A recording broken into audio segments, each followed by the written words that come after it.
Hey, this is Ryan Skaggs, and this is video 5. We're going to use a real-life example here regarding down payment assistance and how the math and the structure works, right? So in this case, I'm going to call my clients John and Jane Doe, but this is a real-life example. This is actually somebody that bought around the 2018 range, that held the property for about 4.5 years and then just bought another property. We're going to talk about their first one.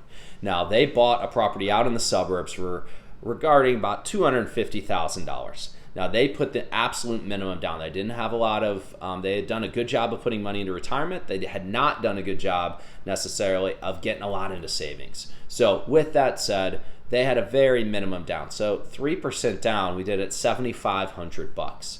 Now, we have closing costs. So on the lower end here, I'm going to estimate at 2%. When I mean on the lower end, I'm going to say a lower price point.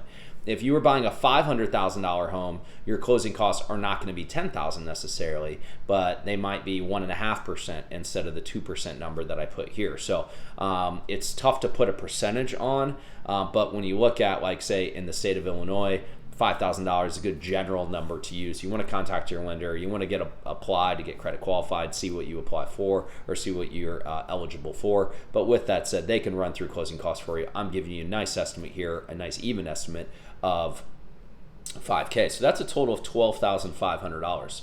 Right now in the state of Illinois, 2023, they have a $10,000 grant program that gives you down payment assistance. I should say down payment assistance, not grant. In video 1, I talked about grant typically is fully forgiven.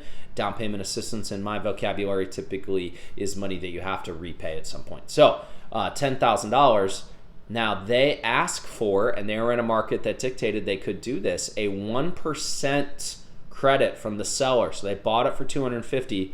They got a 1% credit from the seller, which equated to $2,500. What did they bring to the table?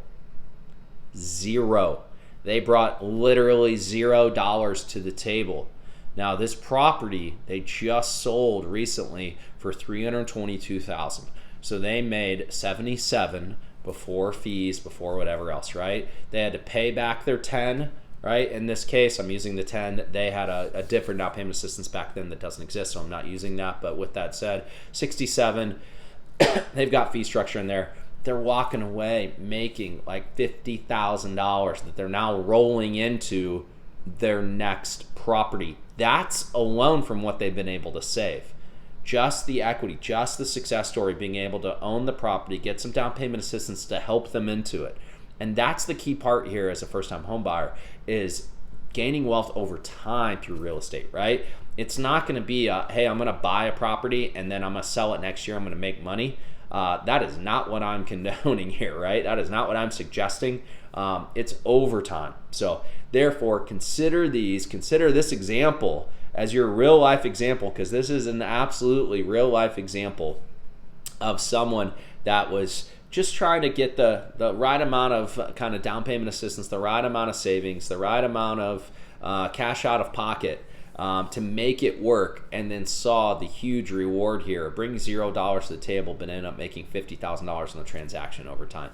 Now, they had the opportunity of appreciation through this market, but for them to buy it at $250 and to sell at $322, that is what we're talking about here, right? If you would have been renting the entire time and renting for, say, $2,500 per month or $2,000 per month or whatever that was, and you look back over that, say, 4 to 5 year period, what did you spend on rent? What did you actually look to actually make in terms of real estate? So that's a real life example for you. Would love to put the math together for you. So if you have questions, you have a price point, you have a monthly payment, I'm happy to kind of reverse engineer that into, hey, I want to afford $2,500 per month. What is that purchase price, right? That's the things that I encourage you to think about as a first-time home buyer. There's that monthly payment. Then we can back into how much cash to close do we need, and if we need to limit it or we need to structure something with a seller credit, as mentioned before, there's opportunities out there. So again, don't let that scare you. Don't let that keep you on the sidelines. Last thing I'll leave you with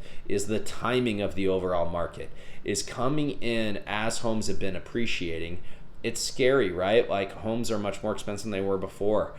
Well, that is true, but everything that I am seeing, everything that Fannie Mae, Freddie Mac, a ton of real estate entities, they're projecting that housing prices will continue to appreciate at a small percentage, right? Say a 2 to 3%. So one of my absolute favorite quotes is people get scared of a recession and say, oh, housing prices are going to drop. Yes, we remember 2008, housing prices dropped. Absolutely. If you held onto your home through it, then you likely made your way back out.